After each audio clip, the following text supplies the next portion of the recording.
The courtroom was silent. Everyone was waiting for the judge to speak, and when he did, it felt like the world had stopped.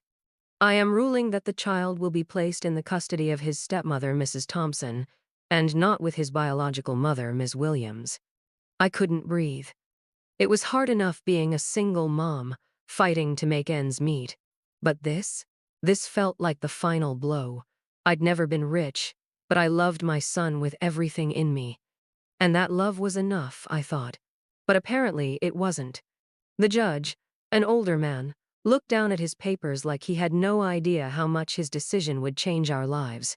He didn't know the sleepless nights I'd spent working 2 jobs, the times I'd gone without just to make sure my son had what he needed. He didn't know the bond we shared, how he called me mom and best friend in the same breath. But none of that mattered now. Across the room, my ex-husband's wife, Karen, smiled. I could see it. The way her lips curled. It was like she had won some game, and I was the loser. She didn't even have to raise her voice or make a scene. She just sat there, holding her head high, looking proud of the judge's ruling. My heart sank. And then, in the middle of all that, came a sound I will never forget. "Mom, please don't go," my son said. He was only 7, but his voice carried with such strength that it stopped everyone in their tracks. I turned around, trying to hold it together. My son was standing at the edge of the courtroom, his small hand reaching out to me. His face was pale, his eyes wide with confusion and fear. He didn't understand why I was being taken from him. He didn't understand why the judge, the man who was supposed to protect us, had made this decision. The room shifted. People looked at each other, unsure of how to react. His words had cut through the tension in the room like a knife. "Mom," he said again, louder now. "I love you." That was it. The moment everyone was waiting for. Karen, sitting on the other side, froze. Her smile faltered, just for a second. She wasn't used to him saying something like that in public, not with the eyes of the whole courtroom on him. The judge, too, seemed taken aback. His stern face softened for just a moment, like he was reconsidering everything. But nothing changed. The ruling was still made. My son was still being taken from me. And in that moment, I felt so small, so helpless. But what happened next, nobody expected. My son turned to Karen, his voice trembling but clear, and said, "I don't want to stay with you. I want to stay with my mom. You're not my mom." The room went silent again. The shock on everyone's face was hard to ignore. Even Karen's face went pale. She didn't know how to react to that.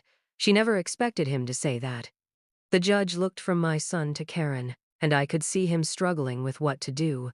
He knew the decision he'd made wasn't as clear-cut as it seemed. "Son," the judge said, "we need to think about what's best for you."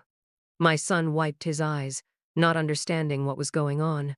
All he knew was that his mother was being taken away from him, and that was not okay.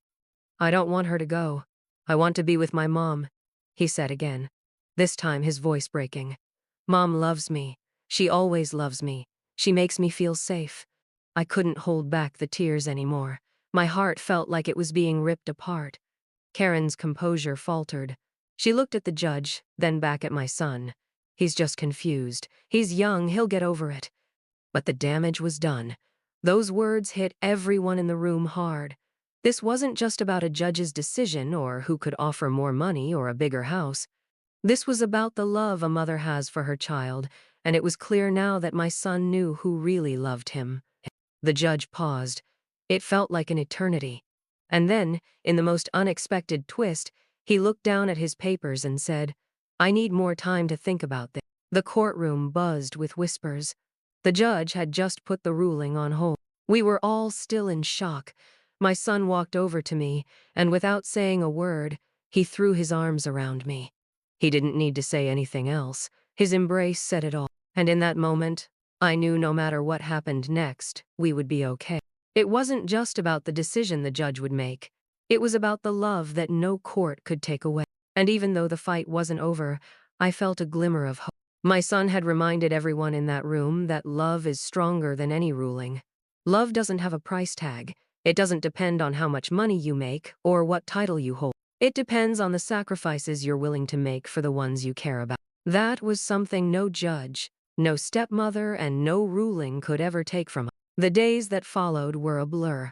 The court hearing had ended in a temporary suspension of the ruling, but no one knew what would happen next.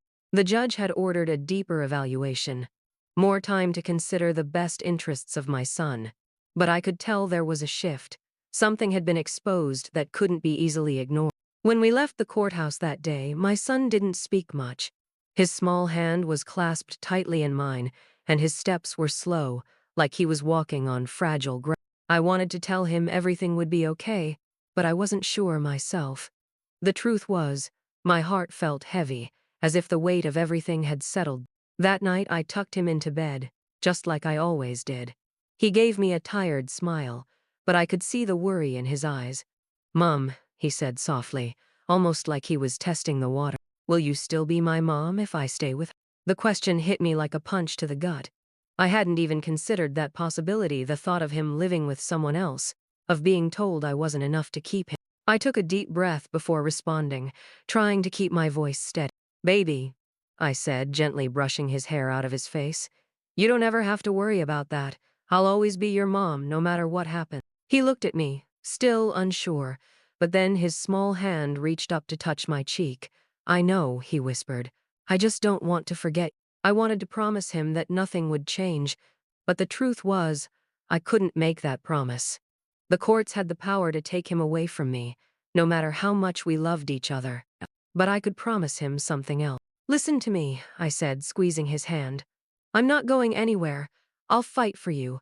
I'll always fight for you." He nodded and closed his eyes, finally falling asleep in my arms. I stayed there for a while, holding him close, as if the weight of the world would somehow be lighter if I could just keep him safe for a little while longer. The next few weeks were a roller coaster. The media caught wind of the story, and suddenly I was thrust into a spotlight I hadn't asked for. There were interviews, reporters outside my door, and phone calls from lawyers and advocates, all trying to help. Some supported me, some supported Karen, and a few just seemed to want the drama. I didn't care about any of that. I didn't care about the attention or the noise. I cared about one thing: my son. Every time I looked at him, I saw the fear still lingering in his eyes. And every time I saw Karen, I could feel her coldness, the way she'd look at me as though she had already won. She made it clear that she thought I wasn't good enough to raise him. She said I couldn't provide the stability he needed, but what she didn't know was that love was the greatest stability of all. Then came the day of the second hearing. The courtroom was packed, just like before, but this time there was something different in the air. The judge was more serious, more focused, as if he had finally begun to understand the gravity of the situation. Karen sat on one side of the room, her hands clasped tightly in her lap, while I sat on the other, my heart pounding in my chest. The judge called us to the stand one by one. My ex-husband, whose face had been unreadable throughout the whole process, gave his testimony. He painted me as irresponsible, incapable of providing for my son. He spoke about how my financial struggles made me unfit to be a mother, about how Karen could offer a more stable life. I fought back the tears. It wasn't true. It wasn't the full story, but I knew what was happening.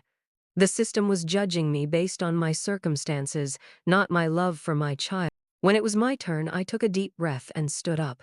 My voice shook at first, but I steadied myself. I wasn't just speaking for me. I was speaking for every single mom who had ever been told she wasn't enough. For every single mother who had fought against the world to hold her family together. "I may not have the wealth or the fancy things Karen can offer him," I said, my voice growing stronger. "But what I have is something she can never give him. I have love. I have sacrifice. I have all the moments that matter, all the things she will never see, all the nights I've spent working and worrying just so he could have a better future." I paused, looking at my son, who was sitting quietly in the front row, his small face full of uncertainty. "And I will never stop fighting for him. No judge, no court, no one can take that away from me." There was a long silence in the courtroom. For the first time, I saw the judge look at me differently. His eyes softened, and I knew that somewhere deep inside he was reconsidering his decision. Karen, however, didn't seem to budge. She still had that cold, calculating look in her eyes. She didn't understand what was at stake here. This wasn't about who could offer the better life. This was about who could love him the most. Finally, after what felt like an eternity, the judge spoke again. "I will take all testimonies into account," he said, his voice more somber. Powerful real-life stories that spark change and inspire strength. Together, we can explore stories of resilience, justice, and the moments that make a difference. Your support helps amplify voices that need to be heard, so let's grow this community of changemakers. Click subscribe now, and let's continue this journey together. But I'm going to grant a temporary extension to Ms. Williams. We'll need to revisit this case in 2 months. The situation will be reevaluated, and the child's preference will be considered more thoroughly.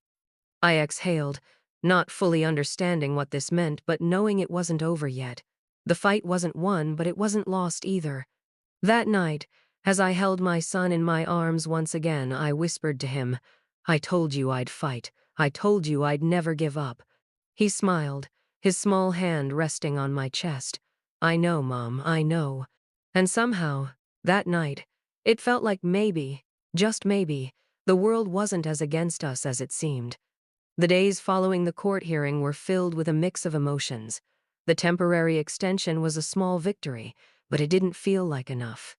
We had 2 months to prepare, 2 months for the judge to make his final decision, and every moment felt like a countdown. The world outside seemed to move on as usual, but for me, and especially for my son, time had slowed down. I could see the worry still etched on his face, though he tried to hide it. He was a smart kid. He understood what was at stake. One afternoon, I was sitting at the kitchen table when he came into the room, holding a drawing in his hand. His face was serious, more so than I'd ever seen. "Mom," he said, his voice soft but determined, "I want you to have this." He handed me the drawing, and I unfolded it carefully. It was a picture of the two of us. There we were, hand in hand, surrounded by a big heart. Above us, in his childish scrawl, were the words, "My mom, always." I couldn't hold back the tears. It wasn't just a drawing, it was a declaration, a reminder that no matter what happened in that courtroom, this sus was real. No judge could take that away. "Thank you, baby," I said, hugging him tightly. "This means everything." The days turned into weeks, and I continued to prepare for the final hearing. I spoke to my lawyer, gathering more support, trying to prove that I was capable, that love and dedication were more important than money. But no matter how much I tried to prepare, I couldn't shake the feeling that we were fighting against something bigger than the law.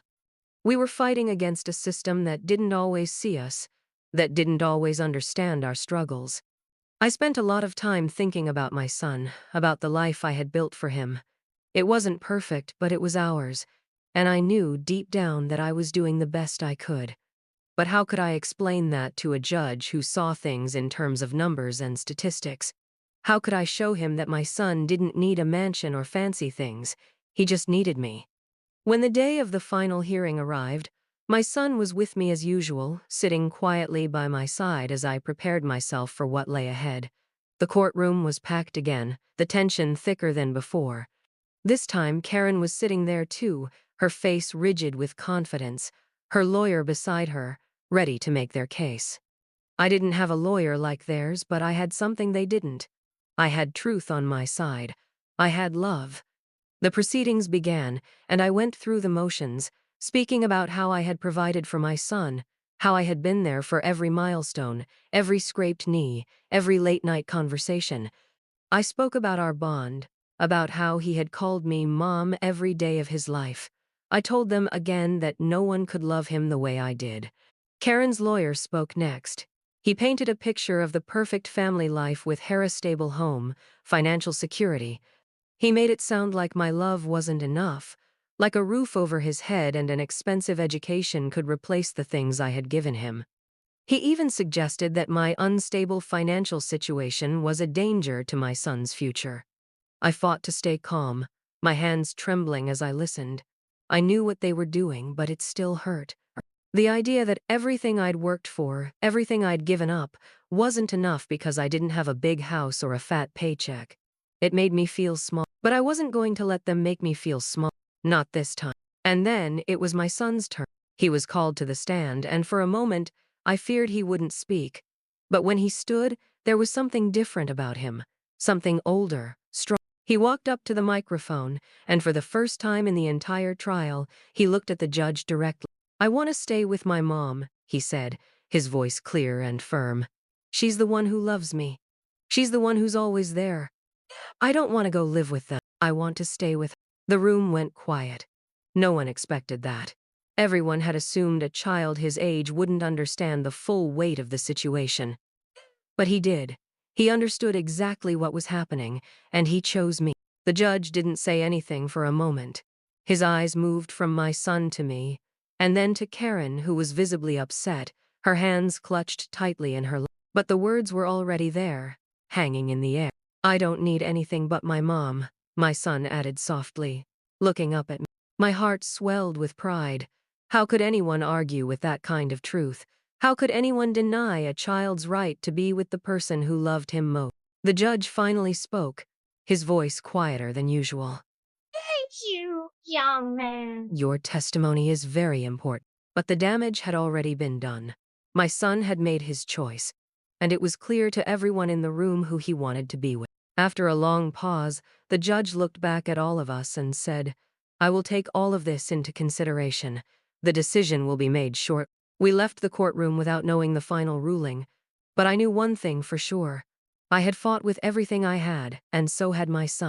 No matter what happened next, I knew that our bond, our love, could never be broken. A few days later, the phone rang. It was my lawyer. "We won," he said, his voice full of relief. "The judge ruled in your favor. Your son will remain with you." I dropped the phone in disbelief, unable to speak at first. It felt like the weight of the world had been lifted off my shoulders. My son was staying with me. We had won. When I told him, his face lit up like the sun had just risen.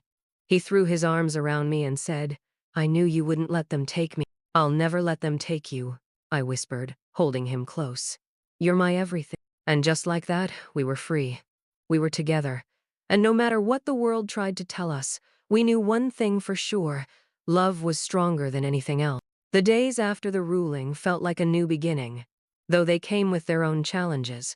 There was relief, yes, but also a sense of exhaustion that lingered in the air. The battle had been long, and while the outcome was a victory, the scars of the journey were still there. It wasn't just the legal fight that had drained Mate, was the weight of constantly feeling like I had to prove I was good enough, prove I could give my son the life he deserved. But with the ruling in our favor, things started to settle. I was no longer waking up with a sense of dread about what the day would bring. The phone calls stopped. The reporters went away. The fight for my son was over for now, at least, but the healing had only just begun. We spent a lot of time together in the weeks that followed. We went to the park more often, just like we used to. I watched my son laugh and play, his carefree joy a stark contrast to the tension we'd felt before. I could see the weight lifting off his shoulders, too. No more worrying about where he'd end up. No more wondering if the love we shared would be enough to keep us together. But I knew the fight hadn't really ended. It never truly ends, does it? As a black woman, I understood that the world often saw me and my son as less than, as if we had to prove our worth every single day. This battle had been about more than just custody. It had been about showing the world that our love, our bond, was real and unshakable, no matter how many people tried to tear it down. I still remember the day my son turned to me, his eyes full of questions, his innocence still intact. "Mom," he said, his voice quiet, "why did they try to take me away?" The question caught me off guard. I hadn't expected it so soon. I hesitated, unsure of how to answer in a way that wouldn't make him feel like he was the cause of the fight. "You know, baby," I said softly, "sometimes people don't understand the way we live. They don't understand how much we love each other. But we know, don't we?" He nodded, but I could see the confusion still in his eyes. "I just don't understand why anyone would want to take me away from you," he said, almost as if he was trying to make sense of it all. I took a deep breath, pulling him closer to me. People make decisions that don't always make sense. They look at things like money and houses, but they don't see what we have. They don't see the love, the way we take care of each other, the way we hold each other up when times are hard. I don't need money, Mom. I just need you, he said, his voice steady and sure. I smiled, my heart swelling with pride. In that moment, I knew that no matter how hard life got, no matter what anyone said or did, my son understood what mattered most. He understood that love, not wealth or status, was what made a family. In the months that followed, things slowly returned to normal. Whatever normal meant after such a long battle. I kept working, and my son kept growing, his laughter and love filling our small home with warmth. We learned to cherish the little things: dinner together, late-night movies, the quiet moments where we didn't have to say anything to feel connected. But I never forgot what it had taken to get there. I never forgot the moment my son stood up in that courtroom, his small voice echoing through the silence, declaring his love for me. That was the moment I realized that, no matter how much the world tried to tear us apart, we would always have each other, and nothing, no one could ever take that away. As for Karen, the woman who had once believed she could take my place, I never heard from her again. I don't know what happened to her, but I knew this. She would never be able to replace the love between a mother and her child. She could offer him stability, a nice house, but she couldn't give him what I had: the unconditional love and sacrifice that had built our bond. And in the end, that was enough. It would always be enough. The months that followed our victory were filled with quiet moments of healing. My son and I found our rhythm again, a rhythm that wasn't governed by the stress of looming court dates or legal battles. We didn't have the luxury of forgetting the pain, but we learned to live with it, to move forward with a strength that came from knowing we had survived. In those months, I started to realize just how much we had been affected by the fight. My son's confidence grew day by day, but there were times when I saw a flicker of worry cross his face. I could tell he still carried the fear of losing me, though it wasn't as heavy as it had been. I made it my mission to reassure him, to remind him that nothing would break us. We went back to the things that brought us joy. I took him to the library, and we spent afternoons reading together. We would laugh at the silly stories, and sometimes he would tell me his own wild tales about superheroes and adventure. Those moments felt like we were rebuilding, like we were healing from everything that had happened. One evening, as we sat on the couch, him curled up with his favorite book and me beside him, he suddenly closed the book and turned to me. His eyes were serious, but there was something in them that I hadn't seen before, something older, more mature. "Mom," he said, his voice barely above a whisper, "are we ever going to have to go to court again?" I looked at him, my heart tightening. I knew he was still carrying the weight of that day. He wasn't just a little boy anymore. He was a young man who had seen the hard realities of life and understood, perhaps more than I had realized, how fragile things could be. "No, baby," I said softly, taking his hand in mine. "We're not going back to court. We're safe now. You're safe." He nodded, but I could tell he wasn't entirely convinced. The scars from the battle, the uncertainty of the past, were still there, but there was a peace in his eyes, something that told me he was learning to trust again, learning that we didn't have to be afraid anymore. The world around us moved forward too. There were still moments where I felt like I had to prove myself, to show that I was a good mother, a capable person. It was a quiet, persistent battle that never fully went away, especially as a Black woman trying to make a life for herself and her child in a world that didn't always see her as equal. But I knew one thing for sure now. I had done it. I had fought, and I had won not just the legal battle, but the battle for my son's heart, his trust, and our future together. And then one day, out of the blue, I received a letter. It was from the judge who had presided over our case. At first, I didn't know what to think.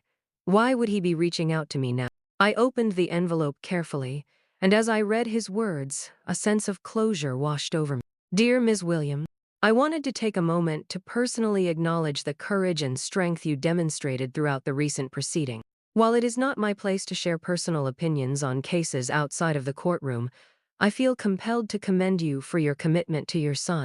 Your actions during the trial, as well as the testimony of your son, were a clear reminder of the power of love and devotion in a family. In my years of service, I have seen many cases, but yours was different. Your story was a reminder that while the law plays a role in determining what's best for a child, it is the heart, the love of a mother that truly defines a family." I want to wish you and your son all the best as you move forward. You both are stronger than I ever expected. Sincerely, Judge Reynolds. I sat there for a long time, staring at the letter. I had never expected anything like this. To be acknowledged by the very person who had once made a decision that could have torn us apart, it was unexpected, and it felt like a final validation. I wasn't just a mother fighting for her son. I was a mother who had been seen, heard, and respected in a world that often overlooked us. I showed the letter to my son, and we talked about it for hours. It was a quiet moment, but in that silence I could see how far we had come. He was more at ease now, more confident in himself and in our family. That evening, as we sat down for dinner, I looked at him and smiled. You know, baby, we made it through this.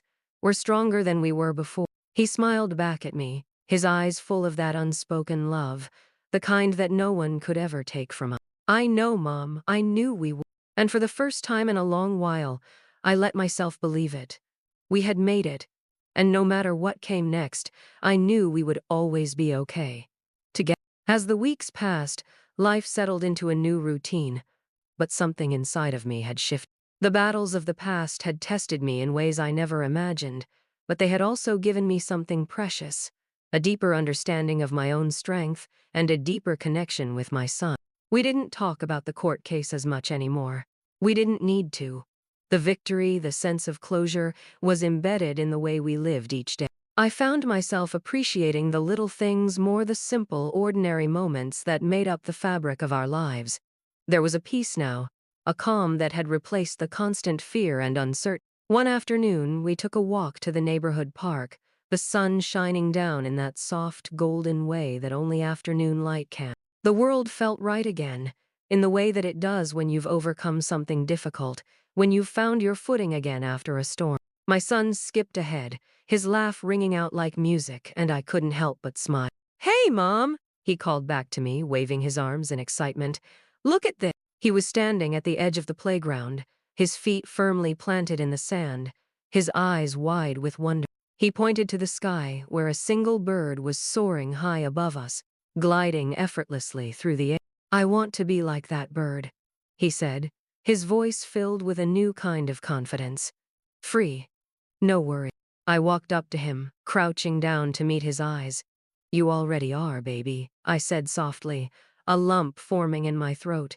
You're free, you're strong, and you can do anything you want to do. He smiled, nodding with understanding. It was like he truly got it now.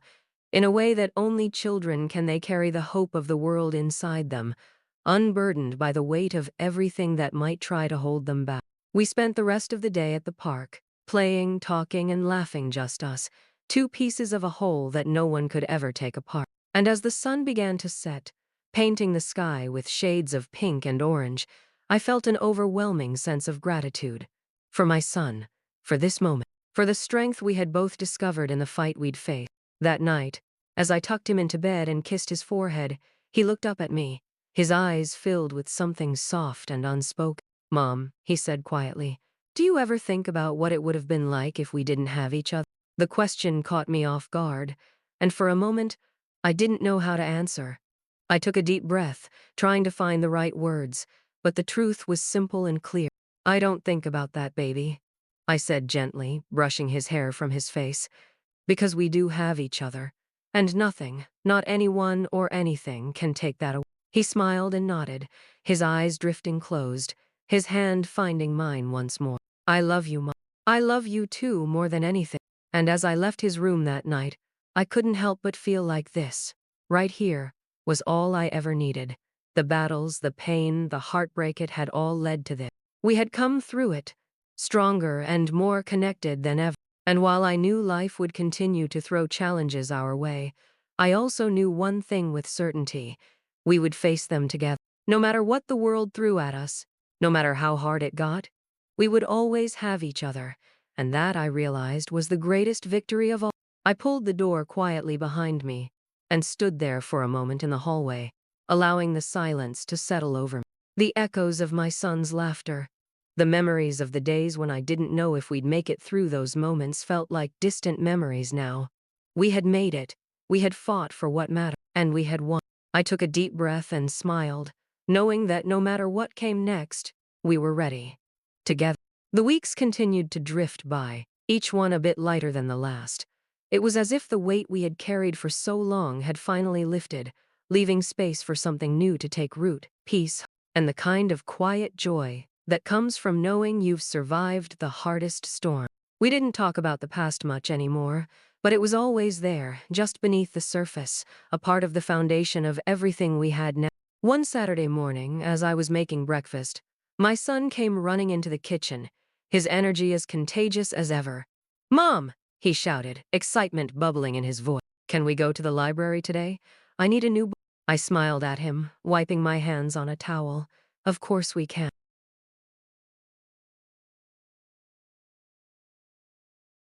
"What book are you looking for this time?"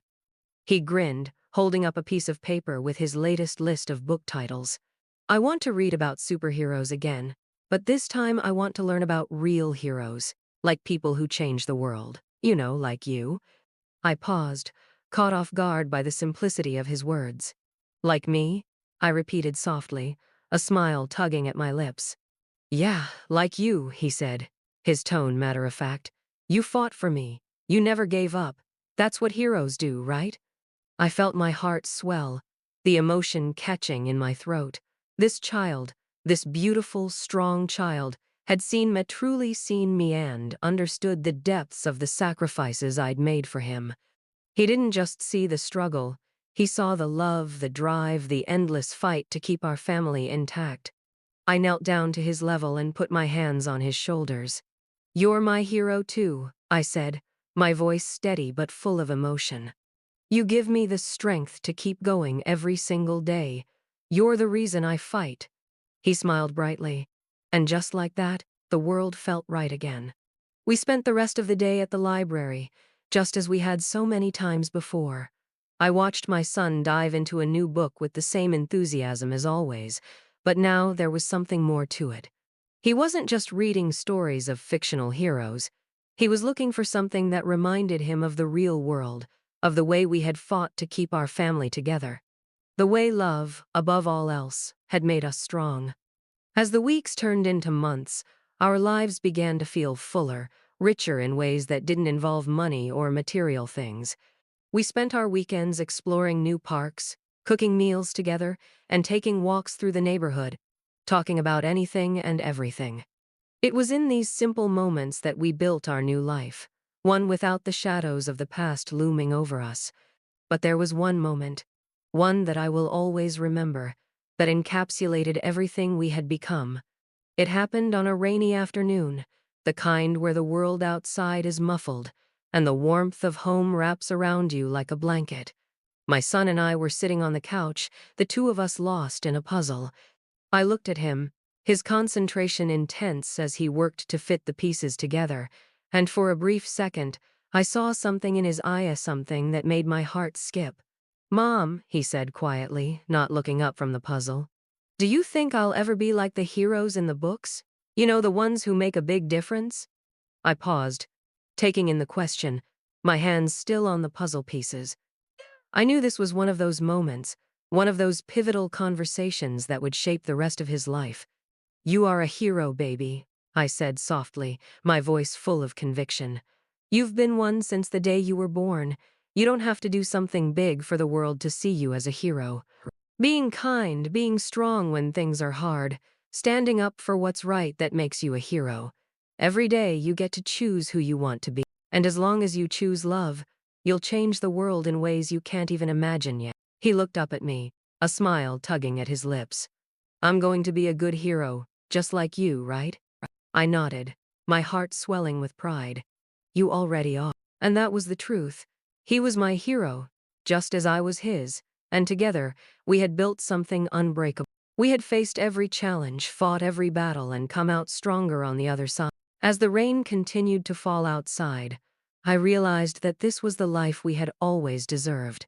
Not the life of struggle or pain, but one where love and hope were our guiding light. The kind of life that could never be torn apart because it was rooted in something deeper than circumstances. We were a family, unshakable and strong, and together we could face whatever the future held.